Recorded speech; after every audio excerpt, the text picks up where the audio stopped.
Election की जो है बिगुल बज चुकी है और आप तमाम एरिया का भ्रमण करते हैं, जिसको लेकर आज कांगड़ पंचायत में क्या कुछ देखने को मिला और लोगों को क्या आश्वासन दे रही है इस बार लोकसभा? देखिए भाई, देखने को कोई नई चीज़ तो मिलने वाली है नहीं। सीमांचल का हर इलाका, हर खित्ता गरीब है, मफलुकुल हाल है, सैलाब से तबाह हाल है। गांगर भी उसमें से एक है। और मैं समझता हूं कि अमोर, बैसा, बायसी के इलाके में सबसे गरीबों की बस्ती नदियों के किनारे में हो गई है।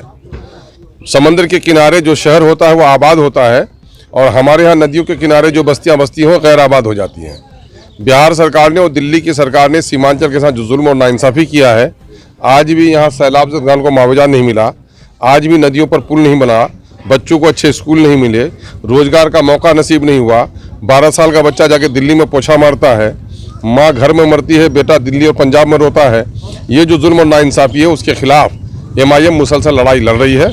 हम लोग सिर्फ MLA और MP की लड़ाई नहीं लड़ रहे हैं, बल्कि हम लोग सीमांचल के मजलूम इंसानों को और बिहार में बसने वाले महरूम तबकात के लोगों के हक की लड़ाई लड़ते हैं। इसीलिए ये लड़ाई हम अकेले नहीं लड़ सकते जब तक जनता साथ नहीं दे, इसलिए हम जनता के दरमियान में आकर इस लड़ाई का साथ मांग रहे हैं। जहाँ तक लड़ाई की बात है तो अक्सर देखा जाता है कि नेता आते हैं और भ्रमण करके चले जाते हैं, वादा करके चले जाते हैं, और दूसरी तरफ जो है नेता सरकार बदलने में रहती है।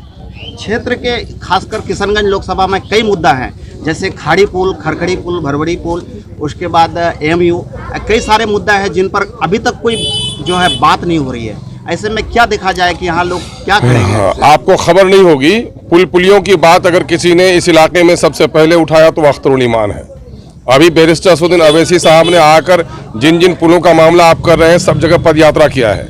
आपको मैं खुशखबरी सुना दूं कि आपकी पैदाइश के बाद से या आपके अब्बाजान के पैदाइश के बाद भी इस इलाके में पुल नहीं बना महानंदा में, और महानंदा में अभी 207 करोड़ का पुल सेंक्शन करवाया हम लोगों ने वहाँ पर कानकी के पास।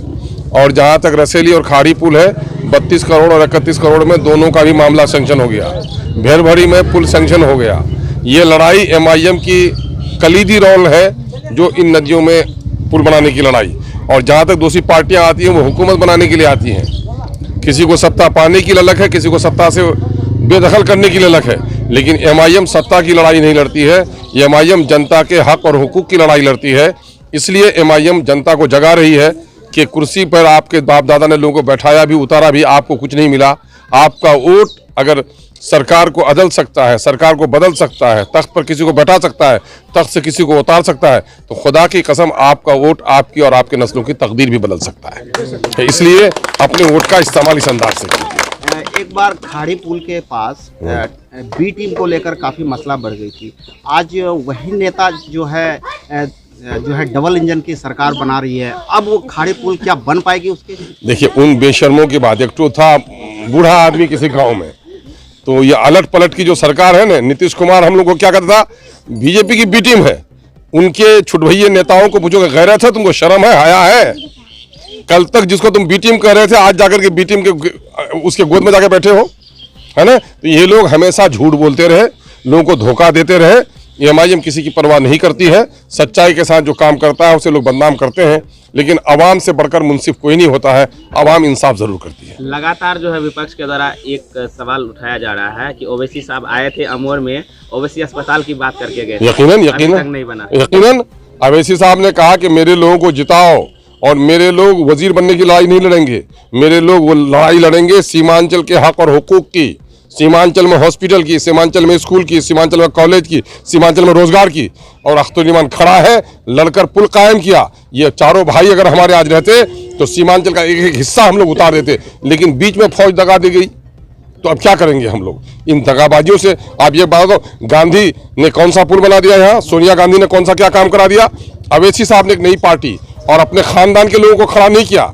यहाँ राजद लड़ती है तो वजीर आला बनने के लिए, मुख्यमंत्री बनने के लिए, जदयू लड़ती है तो मुख्यमंत्री बनने के लिए, कांग्रेस लड़ती है तो मुख्यमंत्री बनने के लिए, सत्ता पाने के लिए। वाहिद पार्टी MIM है जो लड़ती है अवाम को उसका हक दिलाने के लिए। तो इसलिए आप करके आते हैं, आपको उप मुख्यमंत्री बनने का मौका मिले, फिर आप क्या कीजिए? बाबू सुनो, हम लोग ये सब ख्वाब देखते ही नहीं है ना? वो फुटपाथ में बैठ करके राजा की बेटी से शादी का ख्वाब, वो सब हम लोग नहीं देखते हैं।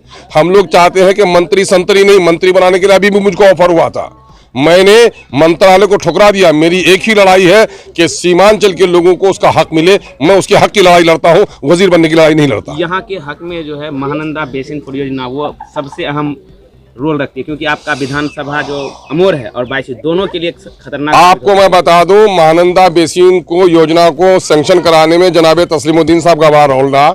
उस वक्त मैं एमएलए बना था और मैंने बिहार सरकार से पारित करवा करके रामासरे सिंह उस वक्त सिंचाई ये जल संसाधन के मंत्री थे, मैंने यहाँ से उसको भिजवाया था उस वक्त। लेकिन उसका उस वक्त का प्रारूप ये था कि नदियों के किनारे में बांध बांधा जाएगा और वो रोड भी होगा, बीच में प्लेटफॉर्म बनाए जाएंगे ताकि सैलाब के दिनों में लोगों को बचाया जा सके। लेकिन बेईमान अफसरों ने ऐसा बनाया है कि बस्ती को बांध के अंदर में ले लिया है। तो इंसानों को बचाने के लिए बांध बांध रहा है और बस्ती अंदर होगी तो बस्ती डूबेगी कि बचेगी। तो ये पागल का बनाया हुआ नक्शा है, इसकी हम लोग मुखालिफत कर रहे हैं। हम लोग की कोशिश है ये परियोजना तब्दील करके बोल्डर पिच कराया जाए और हमारी बस्तियों को कटाव से बचाया जाए। गंगा और जमुना के किनारे बस्ती नहीं कटती। महानंदा, डोक, कनकई और परमान के नजदीक हजारों बस्ती कट रही है, सरकार बचा नहीं रही है। यही दिल्ली और पटने का सौतेलापन है। इसी को कहते हैं नौजवानों की आंखें खोलो और इन बेईमानों के करतूत को देखो।